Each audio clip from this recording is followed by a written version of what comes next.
시장을 향한 신선한 시각. 오늘 김동완의 시선이 머무는 곳은 오게티입니다. 프랑스 대선에서 중도파인 마크롱이 1등으로 결선에 나가게 되면서 다음 달 초에 있는 본선에서 무난히 극우파인 르펜을 이길 것이라는 분석이 나왔죠. 유럽 증시는 어제 그야말로 뜨거운 상승세를 보였습니다. 또 뉴욕 시장도 그만은 못해도요 1%가량 크게 올랐죠. 역시 파국은 없다는 안도감이 작용한 걸로 보입니다. 물론 뚜껑을 열어봐야 되겠습니다만 이 만 39살의 젊은 정치인이 전 세계 주식 투자자들을 공포로부터 구해낸 거죠. 이 마크롱 후보, 영국의 EU 탈퇴에 대해 매우 강경한 입장입니다.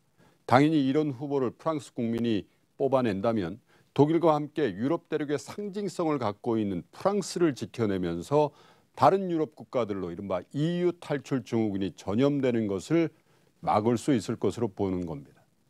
어제도 오늘도 우리는 그저 다른 나라 증시를 부러워해야 합니다. 이 지긋지긋한 지정학적 리스크 때문입니다. 막 싹이 터져 오르던 코스닥은 어제 또 한 번 큰 좌절을 했죠. 벌써 왔어야 할 미국의 항공모함은 이제야 온다고 하고요. 최대급 핵 항공모함도 부산에 와 있습니다. 트럼프와 시진핑, 일본의 아베가 수시로 북한 문제를 두고 전화를 하고 있다는 사실도 전해졌습니다. 오늘이 북한 인민군의 창건일입니다. 기념일날 전후로 뭘 하는 습성이 있는 이 북한이 또 뭘 할지 두려움을 갖고 오늘 하루 또 지켜봐야 하는 게 참 투자자의 한 사람으로서 참 원망스럽습니다.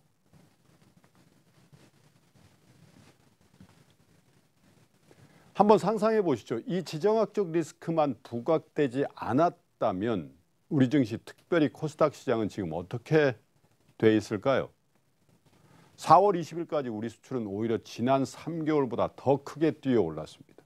2월까지 우리나라 수출의 세계 주요 수출국 중에 가장 많이 상승한 그런 나라가 됐습니다. 이제야 한국은행, KDI, IMF 전부 우리 경제 성장률을 조금이지만 올리고 있죠. 여기에 이제 2주 앞으로 다가온 대선에서 어느 후보가 되든 간에 과감한 내수 진작책을 약속하고 있고 4차 산업혁명을 적극적으로 정책적으로 지원한다고 공약하고 있습니다. 한마디로 주시장도 꼭 요즘 날씨처럼 훈훈하게 달아올랐을 겁니다. 그런데 이 지정학적 리스크가 될 만하면 다리를 겁니다. 그것도 아주 한꺼번에 훅 들어옵니다. 트럼프와 시진핑 그리고 김정은의 머릿속에 들어가 보지 않아서 정말 무슨 일이 일어날지 저도 잘 모르겠습니다. 다만 한 가지 이 한반도를 둘러싼 지정학적 리스크는 너무 낙관도 하지 말 것이며 그렇다고 너무 조급히 불안에 떨지도 말 일인 것으로 보입니다. 너무 비관적인 상상력을 크게 발휘하지 마시기를 바랍니다. 지난주 금요일 저희 시간에 출연한 한동대학교의 박원근 교수를 비롯한 많은 수의 국제 문제 전문가들이 대부분 항공모함과 핵잠수함이 온다는 걸 미국이 북한을 때리러 온다고 생각하지는 말라는 얘기를 합니다. 오히려 북한으로 하여금 추가적인 도발을 자제시키려고 온다는 얘기가 공통의 의견입니다. 중국의 관영 매체가 미국이 체제 전복이라든지 38선 이북을 침노하는 건 용납할 수 없지만 북한의 핵 도발을 막기 위한 타격은 용인할 수 있다는 북한에 대한 압박도 역설적으로 보면 그 방점이 미국에게 무력을 함부로 쓰지 말라는 메시지일 수 있다는 얘기도 많이들 하죠.